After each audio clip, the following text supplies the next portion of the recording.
네, 오늘 말씀은 사무엘하 16장 11절에서 12절 말씀입니다.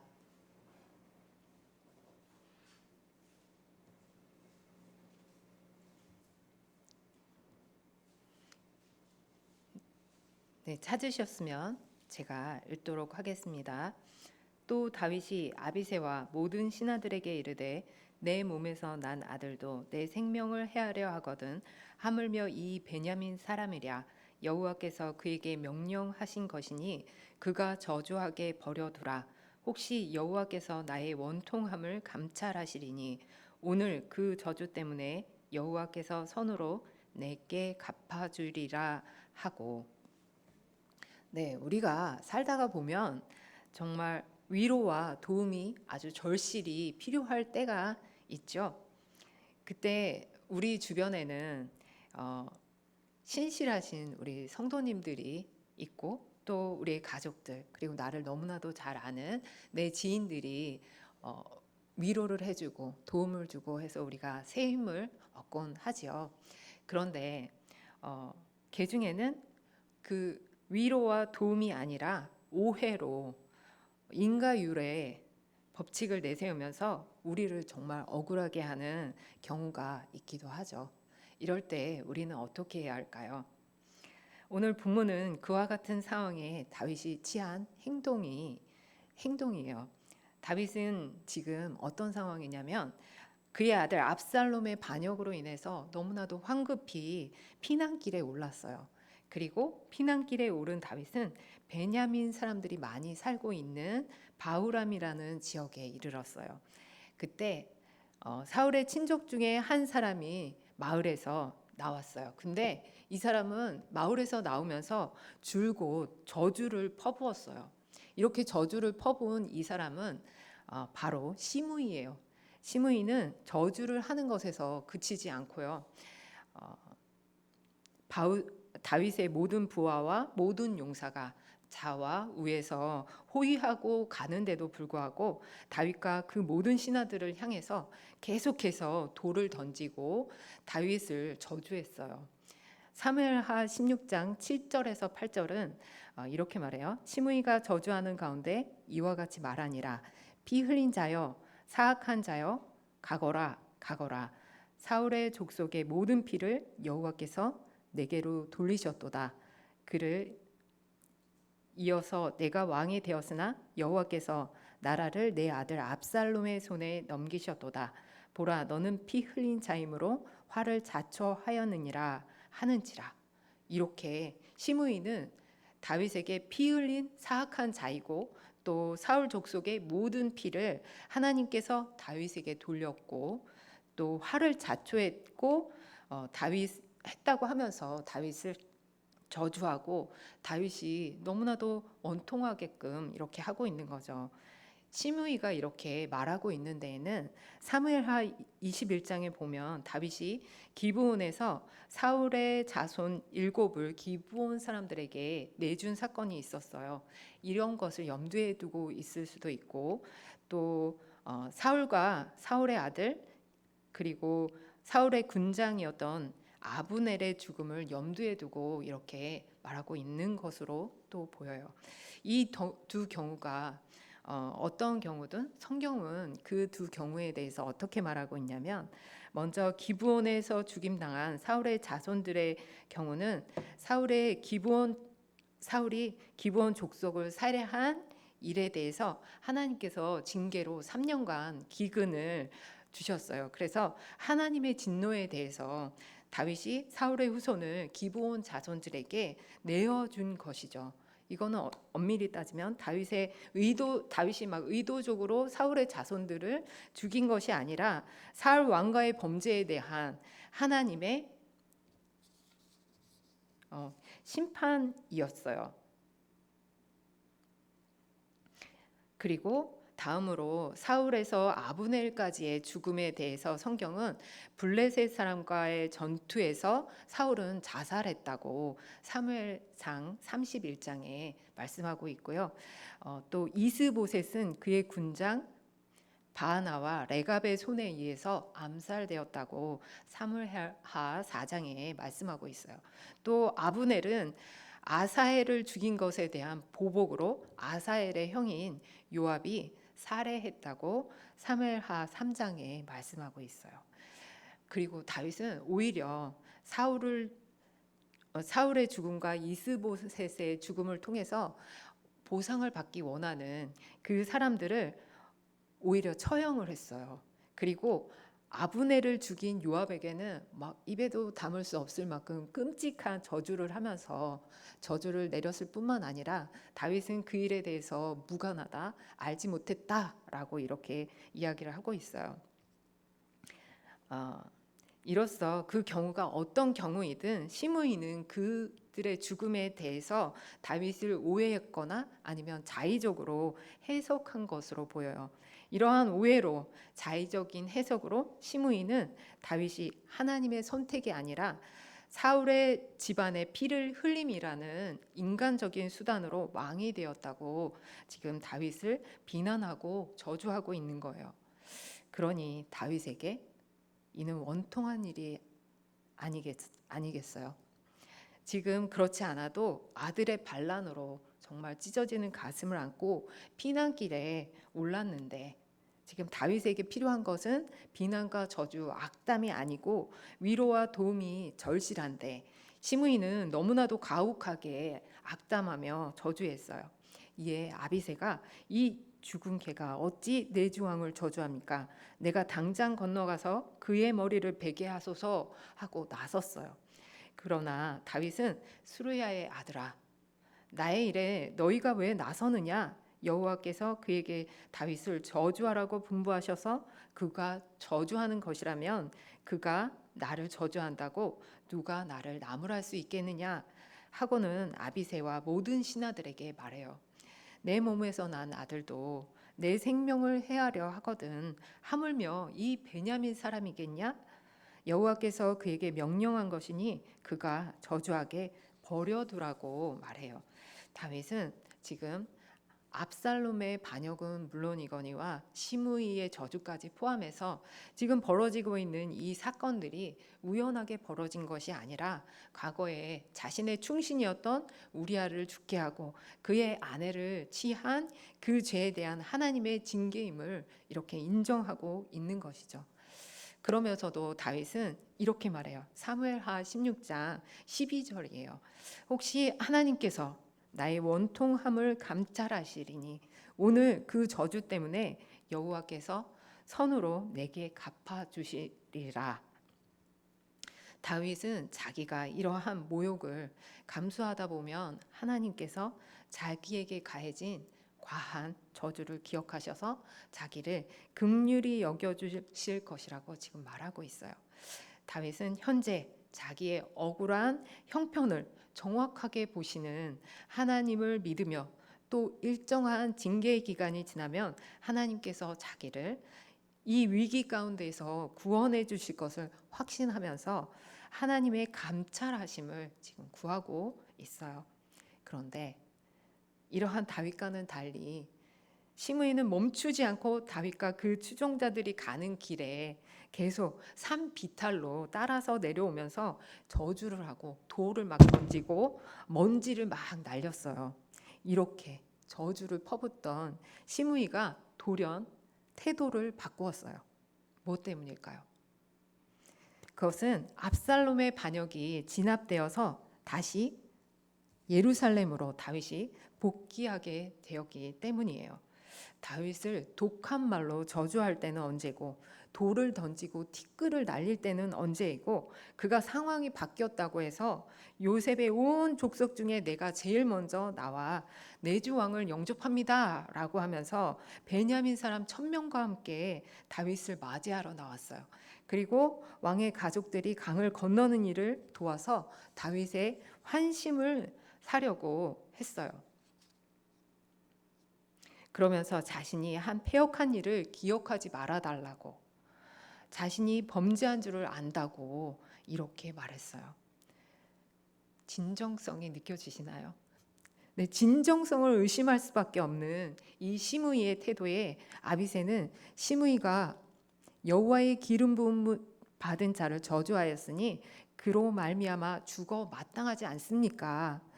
라고 하면서 이번에도 다윗은 아비새를 말리며 나의 일에 왜 너희가 나서서 오늘 나의 대적이 되려느냐. 내가 오늘에서야 온 이스라엘의 왕이 된 것 같은데 그런 날에 이스라엘에서 사람이 처형을 받아서야 되겠느냐라고 말해요. 그리고는 시므이에게 내가 죽이지 아니하겠다라고 말하죠. 다윗은요, 너무나도 속이 훤하게 보이는 여우 같은 그 기회주의적인 태도를 시므이에게서 보았지만 그의 죄를 지금 당장은 벌하지 않았어요. 시므이는 자신이 지혜롭고 발빠르게 대처하여 죽지 않게 되었다라고 여겼을 거예요. 그러나 다윗은 나라의 평화를 깨뜨리는 치명적인 행동이라고 하면서 아비새와 같은 생각을 하며 그에 동조하고 있는 그런 사람들에게 경고했어요. 다윗이 이렇게 시므이를 대할 수 있었던 것은 하나님께서 하신 일들을 보니 시므이가 더 이상 다윗에게는 아무것도 아닌 것이 된 거예요. 그렇기 때문에 그를 그냥 놔둘 수 있었던 것이고 그렇기 때문에 하나님의 손에 맡길 수 있었던 거죠. 그러나 시므이가 준 능력과 수치에 대해서는 다윗은 잊지 않고 기억하고 있었어요. 그래서 다윗은 자신을 이어 왕이 된 그의 아들 솔로몬에게 시므이를 죄 없는 사람으로 여기지 말라고 유언했어요. 이에 다윗을 이어서 왕이 된 솔로몬은 다윗의 유언대로 시므이를 처벌하기 위해서 사람을 보내서 시므이를 불러왔어요. 시므이는 왕인 솔로몬이 자신을 부른 이유를 너무나도 잘 알고 있었을 것 같아요. 그런 그에게 솔로몬은 예루살렘에서 너를 위해서 집을 짓고 거기서 살고 어디든지 나가지 말라라고 이렇게 말했어요. 그리고 솔로몬은 이어서 아주 강하게 경고해요. 시므이가 기드론 시내를 건너는 날에는 반드시 죽게 될 거라고. 열왕기상 2장 37절이에요. 너는 분명히 알라. 내가 나가서 기드론 시내를 건너는 날에는 반드시 죽임을 당하리니 내 피가 내 머리로 돌아가리라. 솔로몬은 분명히 그리고 반드시라고 하면서 두 번이나 강조해요. 이 말은 이를 어기면 시므이는 어떠한 이유로도 용서받을 수 없음을 강조하고 또 강조하고 있는 거예요. 그러니까 살기 위해서는 꼭 명심해야 된다라는 말이죠. 그런데 그러한 솔로몬의 명령에 시므이는 이 말씀이 좋사오니 내 주 왕의 말씀대로 종이 그러하겠나이다 라고 대답해요. 죽음을 각오하고 왔을 텐데 시므이에게 솔로몬의 명령은 아마도 은혜와도 같았을 거예요. 예루살렘에 살아야 하는 공간적인 제약은 있지만 예루살렘을 떠나지만 않는다면 시므이는 그 목숨을 보존할 수 있기 때문이죠. 그런데 열왕기 기자는 이렇게 말해요. 날이 오래도록 시므이가 예루살렘에 머물렀다고 말해요. 솔로몬과의 약속을 심지어 잘 수행해서 정치적으로도 행동하지 않았기 때문에 솔로몬은 그를 처벌할 수도 없었어요. 또한 시므이가 계속 이렇게 약속을 지킨다면 어떻게 될까요? 처벌을 못하게 되겠죠. 그럼에도 솔로몬은 시므이를 벌하기 위해서 어떤 인위적인 상황을 만들거나 불법적인 방법을 동원하지 않았어요. 다윗의 아들인 솔로몬 역시도 당장 시므이를 심판하지 않고 하나님의 감찰하심을 기다렸어요. 그런데 3년 후에 시므이의 마음이 이렇게 해이해졌을 만한 그때 그 시점에 시므이의 종 두 사람이 가드왕 마아가의 아들 아기스에게로 도망한 거예요. 솔로몬이 시므이를 불러서 예루살렘을 떠나지 말라고 하면서 기드론 시내를 건너는 날에는 반드시 죽음을 당할 것이다 라고 했는데 종들이 도망한 기드론 시내가 있는 예루살렘의 북동쪽이 아닌 남서쪽으로 도망간 거예요. 그래서였을까요? 시므이는 솔로몬과 목숨을 걸고 한 언약을 너무나도 소홀히 여기고 그 종을 찾으려고 일어나서 그의 나귀에 안장을 지었어요. 즉 시므이는 두 종이 가드로 도망갔다는 소식을 듣고 즉각적으로 일어나서 그 종을 찾으려고 일어나서 계획적으로 나귀에 안장을 지은 것이죠. 솔로몬이 강조하고 또 강조해서 말했음에도 불구하고 그는 자의적으로 그것을 해석하고 종들을 찾으러 출발한 것이죠. 솔로몬의 명령과 경고를 경히 여기지 않았다면 시므이가 취해야 할 행동이 있다면 뭘까요? 저희 어머니는 이러더라고요. 다른 종을 시켜서 데려오면 되지 이랬거든요. 근데 그보다 그 종이 가드왕 마아가에게 나가야 한다면 좀 권위 있는 사람이 가야 될 건데, 그렇다면 솔로몬에게 찾아가서 이런 상황에 제가 나가도 되겠습니까? 라고 허락을 구해야만 했겠죠. 그런데 그는 그렇게 하지 않았어요. 가드에 가서 그의 종들을 데리고 왔어요.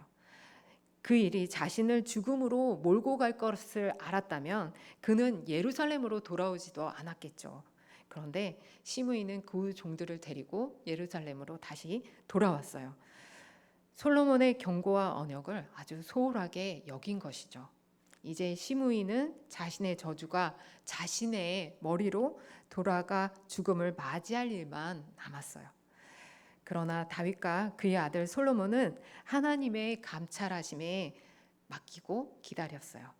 솔로몬이 시므이를 벌하기 위해 애썼다면 시므이가 예루살렘을 벗어났을 때 그를 잡아왔을 거예요.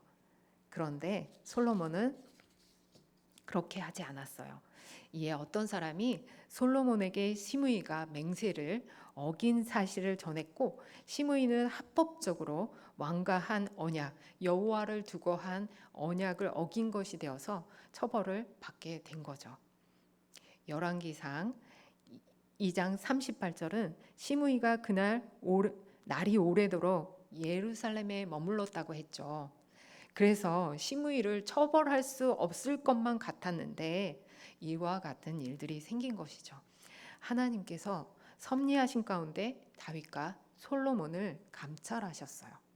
이처럼 다윗이나 그의 아들 솔로몬이 바로 시므이를 처벌하지 않고 감찰하시는 하나님께 맡긴 것과는 달리 시므이는 상황에 따라 태도를 바꾸며 기회주의적으로 행동했어요.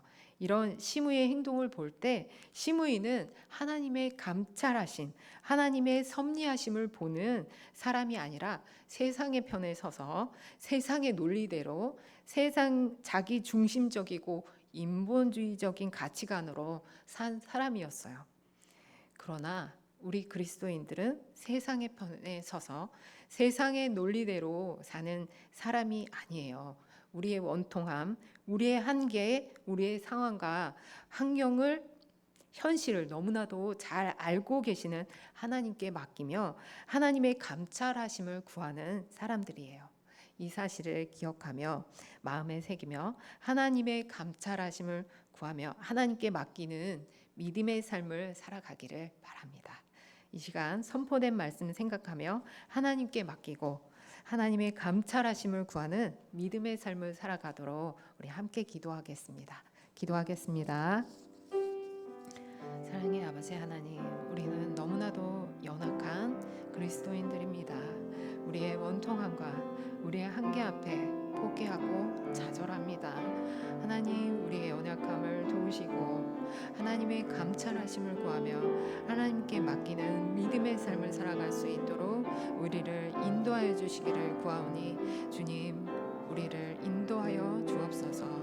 우리의 연약함을 감찰하시는 주님이 우리의 힘이 되어 주시고 하나님께서 능력으로 인도하여 주시기를 원하오니 주님 역사하여 주옵소서. 우리 주 하나님께서 함께하여 주시기를 원하며 예수님의 이름으로 감사하며 구합니다.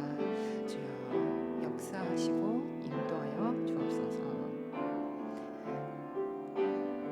감사하며 예수님의 이름으로 기도합니다. 아멘.